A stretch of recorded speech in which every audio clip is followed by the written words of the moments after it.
శ్రీకాకుళం జిల్లా మందస మండలం జిఆర్పురం కస్తూరిబా గాంధీ బాలికల విద్యాలయంలో ఫుడ్ పాయిజన్ కారణంగా 20 మంది బాలికలు అస్వస్థతకు గురయ్యారు.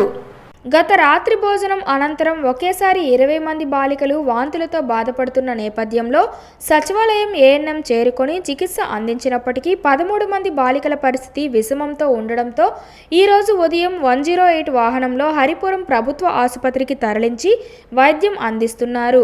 విషయం తెలుసుకున్న మందస ఎంఈఓ లక్ష్మణరావు పాఠశాలకు చేరుకొని ఫుడ్ పాయిజన్కు గల కారణాలపై ఆరా తీయగా నిన్న మధ్యాహ్నం బాలికలు తిన్న అన్నం సరిగ్గా లేకనే ఫుడ్ పాయిజన్ అయినట్లు భావిస్తున్నామని సమగ్ర విచారణ చేపట్టనున్నట్లు మండల విద్యాశాఖాధికారి పేర్కొన్నారు.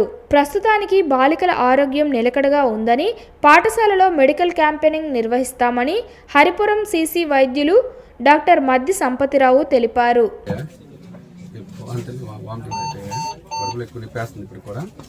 ఇంకేమవుతుంది క్వాలిటీ అయినట్టు